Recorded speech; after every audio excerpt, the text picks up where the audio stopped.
What if the Prime Minister of Israel called you on the phone and said, our bombers are on the way, we're going to bomb Iran? What do you say? Bob, let's not go into hypotheticals of that nature. Our relationship with Israel, my relationship with the Prime Minister of Israel is such that we would not get a call saying our bombers are on the way or their fighters are on the way.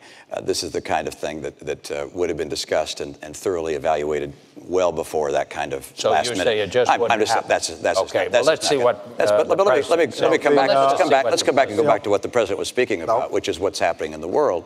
And the President's statement that things are going so well. Look, I look at what's happening around the world, and I see Iran 4 years closer to a bomb.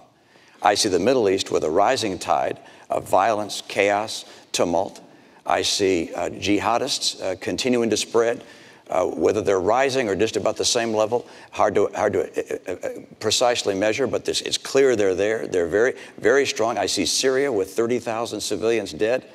Assad still in power. I see our trade deficit with China larger than it's growing larger every year, as a matter of fact. I look around the world and I don't feel that you see North Korea continuing to export their nuclear technology. Russia said they're not going to follow Nunn-Lugar anymore.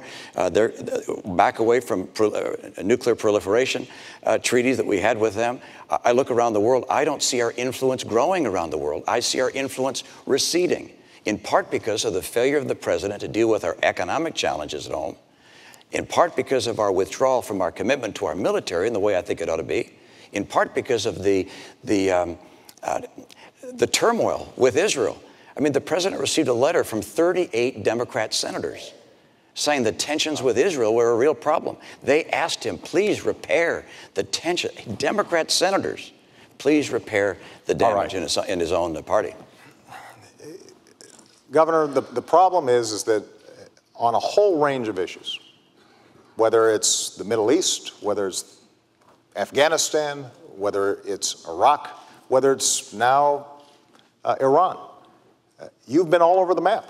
I mean, I'm pleased that you now are endorsing our policy of applying diplomatic pressure and potentially having bilateral discussions with the Iranians to end their nuclear program. But just a few years ago, you said that's something you'd never do.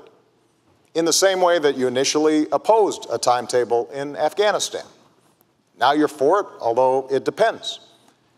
In the same way that you say you would have ended the war in Iraq, but recently gave a speech saying that we should have 20,000 more folks in there.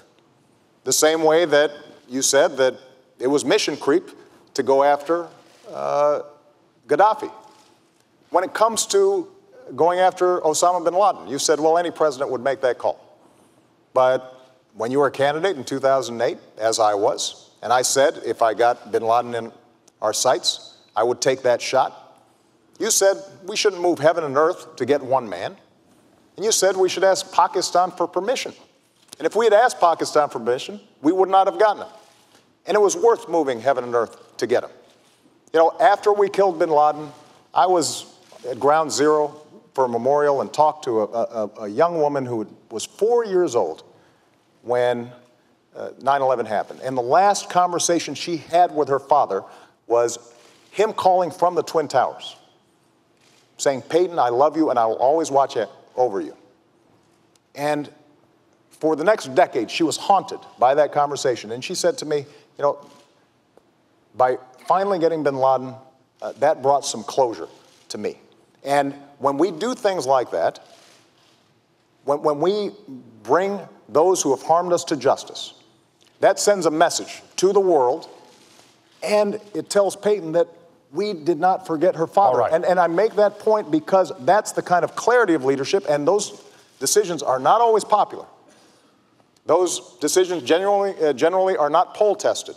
And even some in my own party, including my current vice president, had the same critique as you did.